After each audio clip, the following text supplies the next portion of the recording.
This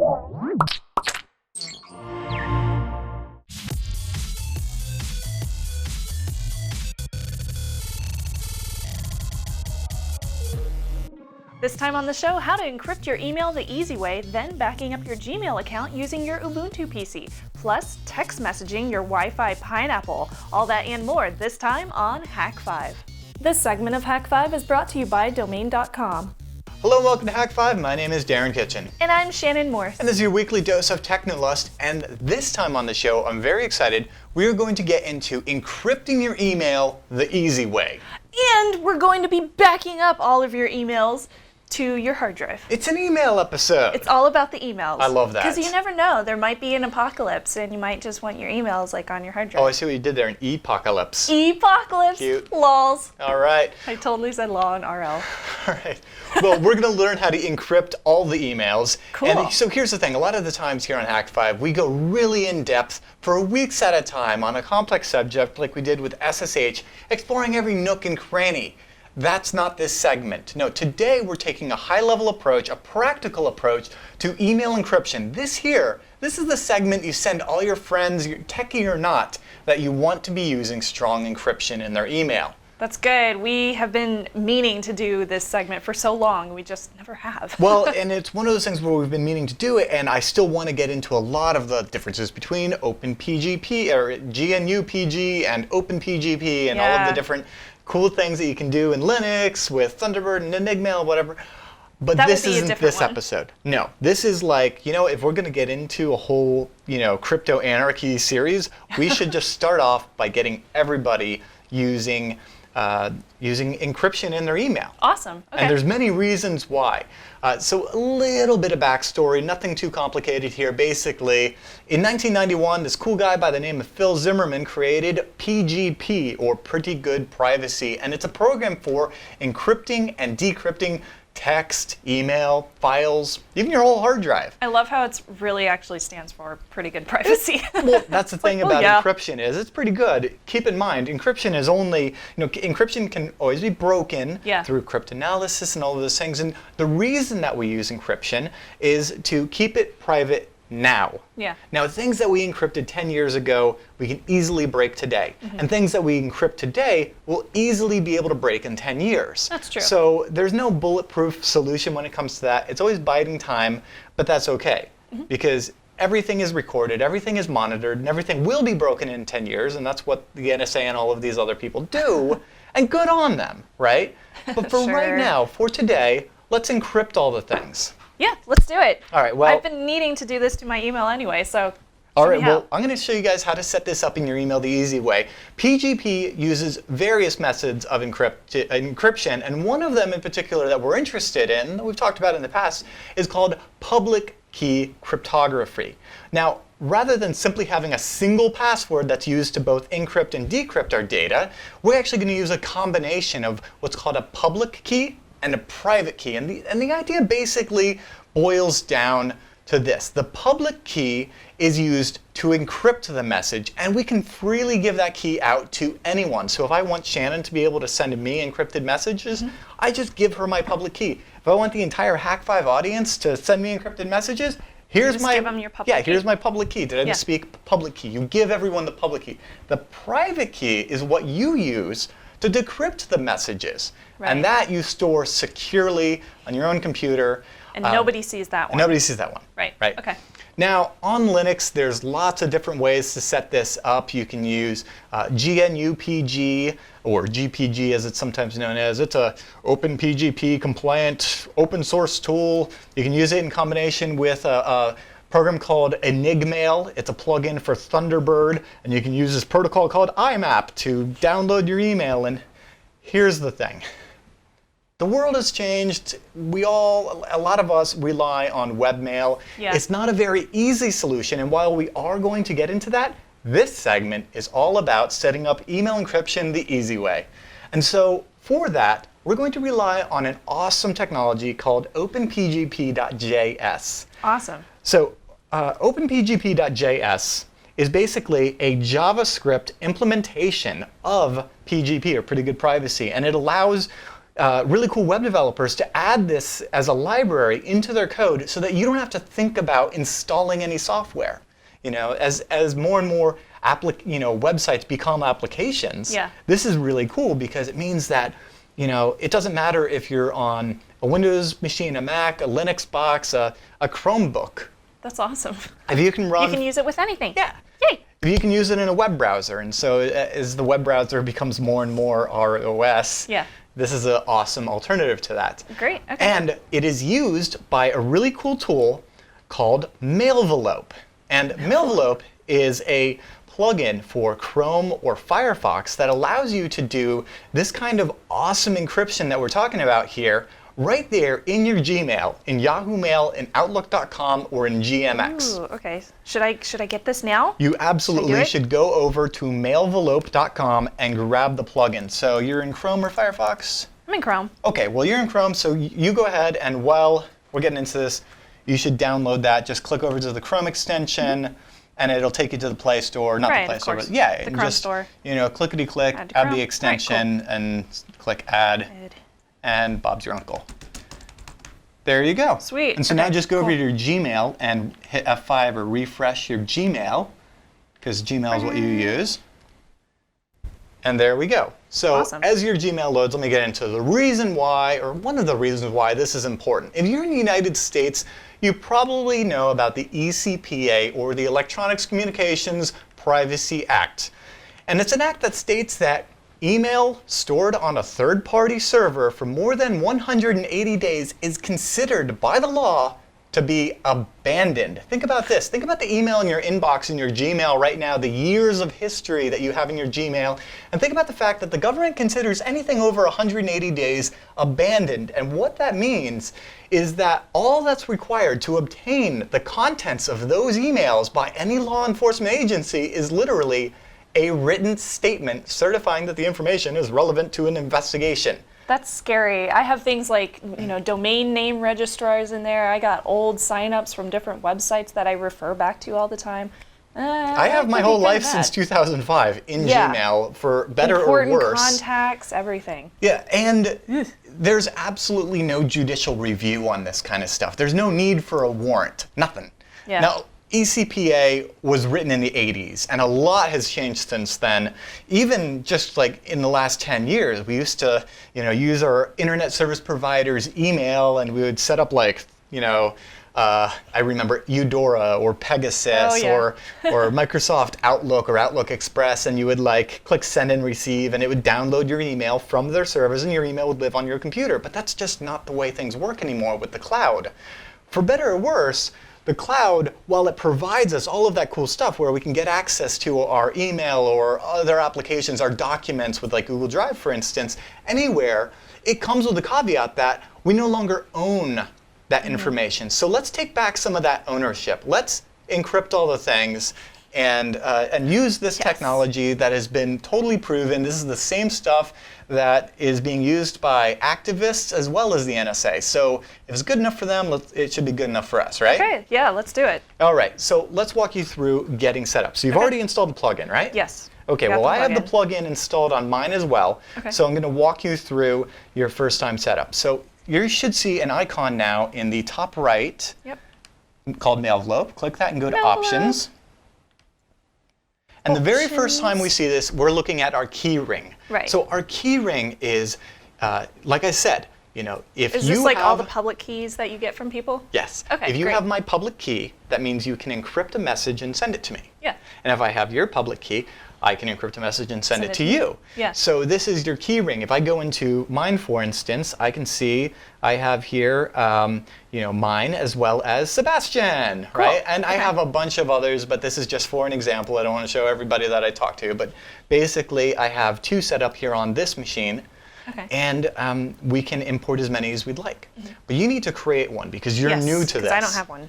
And there's many ways to create this. We could actually create this with any OpenPGP compliant program, right? We could go to the command line since you're here in Linux, and we could use GPG and a bunch of other cool tools to securely generate one. But being that this is all about ease of use and just getting everybody on the same page here in this web app. Let's do it the web app style. No command line. No command line. terminal. I love that Dang. this time. All right. So let's go over here and click generate. Generate key. All right. And so the first time you're going to go ahead and give your name. So I'll just name it Shannon Morse, me. and then your email address. And then click advanced. Advanced. Okay. Right? So you've got the option for an RSA key. Click that drop down. And you can also do a DSA key. Oh, Let's just okay. stay with the RSA for right now. And for your key size, choose the highest that is possible. 4096, yes. Okay? Okay. And you can even choose when this key will expire. If you That's only cool. want to have it last for a year or 6 months, you can do that here. Okay. We'll let it never expire. And now you set up your key phrase. This is your secure password for your encrypted email. So make it a good one. What should I make this? Oh, I know. Okay. IDSPISPOPD? IDDQD? How about IDKFA? Those are all good ones. I'm gonna misspell it. Sorry. I don't remember all of the cheat codes for Duke Nukem 3D, but I do for Doom 2 for some reason. Okay, I think I spelled it right. All right. So submit. Okay, so now it's generating your key. And mind you, it's generating a 4096 key on your computer locally Cool. using JavaScript. Okay. So keep in mind that you've got an i3. Yes. This is going to Kind of take a slow. minute. Okay, so we'll Yes. just wait for it. We'll just play the Jeopardy music, All right. except it's copyrighted, so we won't. All right, Darren, it looks like my key is generated. Success! New key generated and imported into the key ring. All right, Woohoo! so there you go. You are all set. You can now send messages, except you haven't exchanged any keys with anyone. So that's the one thing about public key encryption is you need to now give me your public key so that I can send you encrypted messages with How it. do I do that? Well, real easy. Go over to your key I ring. guess I should hit submit. Yeah, that'd be good. I guess. Yeah, and then scroll up Herp-a-derp. and go over to your key ring. Display keys.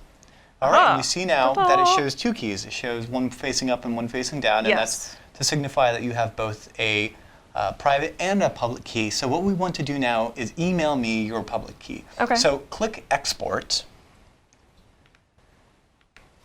I'm sorry, select your key first, and then click export and say, you could say send public key by email. I've been noticing an error when you do that. Go ahead and click it. It'll probably break. Or at least it's been breaking on mine. Yeah, it does that. So go ahead and close it. So, okay, there's a bug. Cancel. Cancel.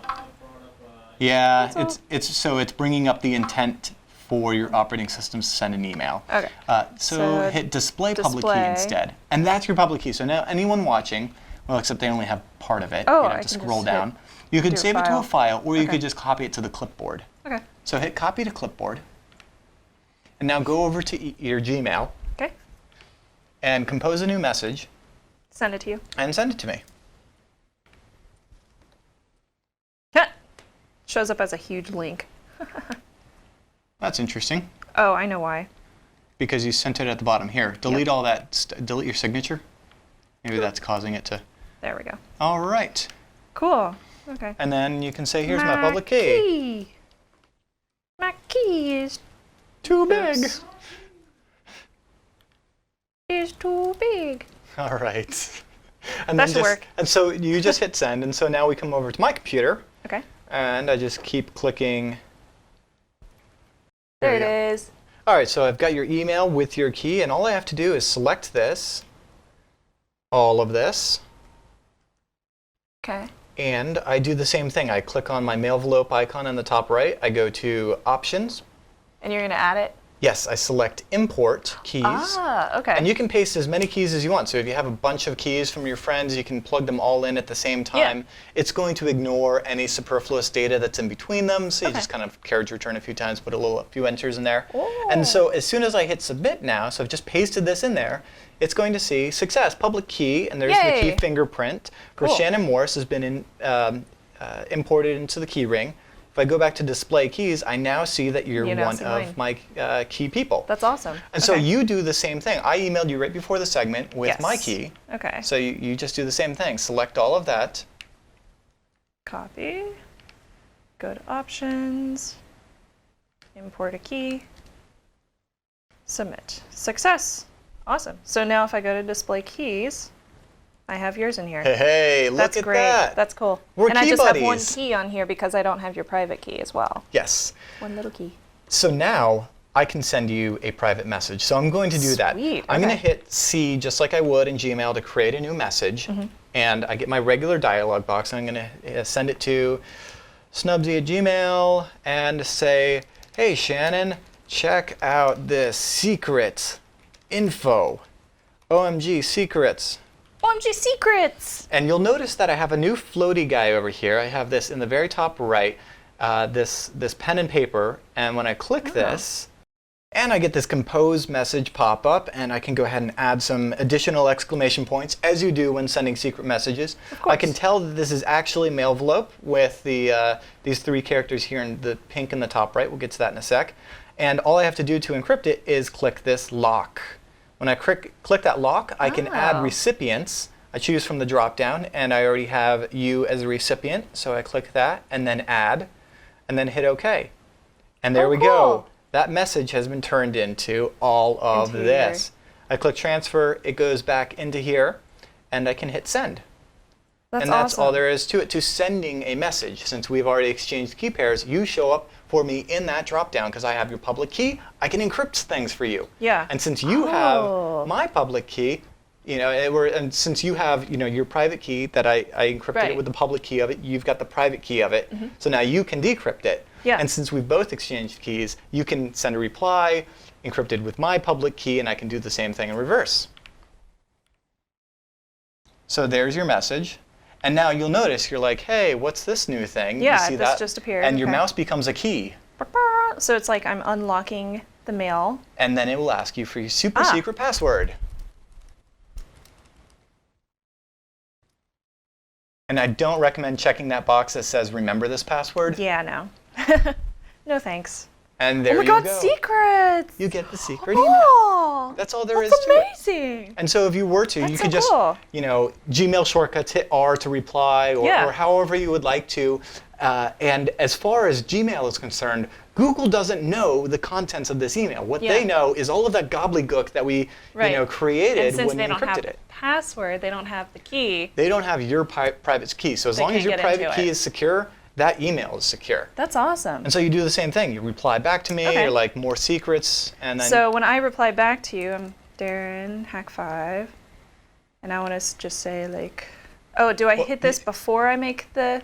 You can do it before or after. Either way, Oh, okay. what happens when you click on that little floating icon there in the top right is that it transfers it into a new editor. And it's this right here, and we can finish the message, or if it's already finished, you just click that lock. And you can tell that you are in your proper thing because you have ;K. So let's get into that. Now, obviously, you can go ahead and finish this. You click the thing, and you get the drop down just like I did before. And you can choose me and add. Now, I had already added myself. Let's get into that. Okay. Okay, so there's 2 things to note here. Now that we know how to send encrypted emails back and forth, really quick and easy, and seriously, that was just about as painless as it gets. Yeah, that was like 5 minutes. Woo!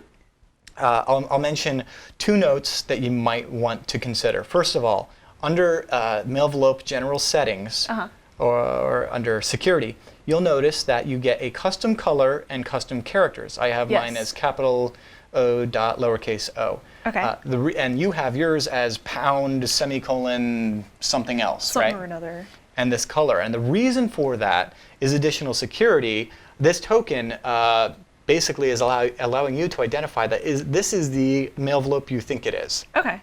So you couldn't get phished. You couldn't get tricked into thinking you're in your secure Mailvelope. That's good. I'm glad they have that.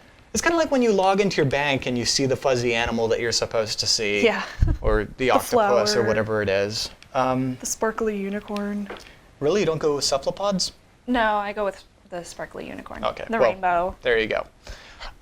The other thing that you might want to consider is under General, you see here the checkbox that I have, always add primary key to list of recipients. The reason that I do this, and I have my primary key set up as this one, you can have multiple keys here if you want. You could have different public and private key pairs for different people that you communicate with if you really like. The reason that I do this is it means that every time I create an encrypted message, and you get that drop down of like, who do you want to be able to unencrypt this? Yeah. I am always a recipient. You can have as many people as you want in that list of people that are able to decrypt it with their private keys. I always use myself, because what this means is if I ever wanted to come back to this email thread, because mind you, Gmail only sees that garbage. Yeah. If in a year from now I want to come back to that message, I can see what I wrote, not just what you wrote. Okay, that's See cool. what I'm saying? Yeah. Which is really nice. Now, of You course, can see all your private encrypted stuff that you sent to me. you do. Now, you should probably be mindful that, one, this doesn't encrypt the subject line. That's completely different. However, now, suddenly the subject line is so much more important when it comes to searching for your mail. Because all of those search terms, if you're used to using Gmail or Yahoo Mail or any of those search features to find things from within your email, it's not going to find anything within your email. All it's going to find is that garbage. Yeah, that's cool. Which is great, but if you're relying on that feature. Yeah. Yeah. And that's it. That's it in a nutshell. That's how you set up encrypted email with your webmail. And I encourage everyone to go out and do this now, set it up with their friends, share this around, and hopefully we can all encrypt all the things, whether it's baby photos or your tax returns or whatever have you. Encrypt all the things. All of them. All the things. Woo! Yes. I just encrypted my email. I'm so excited. I'm going to send this to like everybody. All right. Well, with all of that, we encourage you to hit us up, feedback@hak5.org. You can use these keys right here. Or if you'd like, you can comment below. Let us know what solution you guys use. And stay tuned, because in just a bit, Shannon's going to be showing us how to back up our email, encrypted or otherwise, to our Ubuntu PC. We'll be right back. Here's some fun trivia about the internet. You guys know how this spawned out of a Department of Defense project, but did you know that in October of 1984, an RFC proposed the first 5 top-level domains? .gov, .edu, .com, .mil, and .org were on the list. .net wasn't officially mentioned, but when those first 5 came to fruition, .net made its first splash on the scene, and since then it has become the 3rd largest top-level domain on the web. So it's no wonder why .nets are globally known and instantly inject credibility into your next project. If you're considering getting yourself a .net, or if you already have a .com, consider getting a .net to go with it. I just did with Darren Kitchen and with Hack Across America.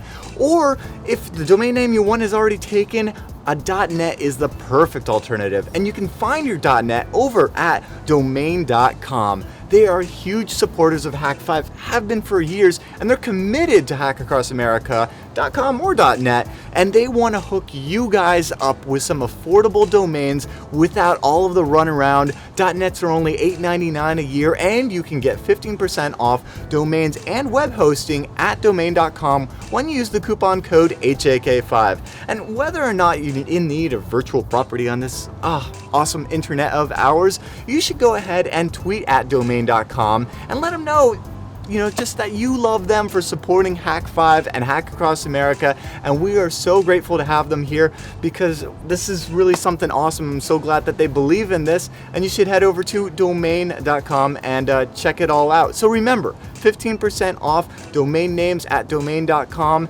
and use the coupon code HAK5. So when you think domain names, think domain.com.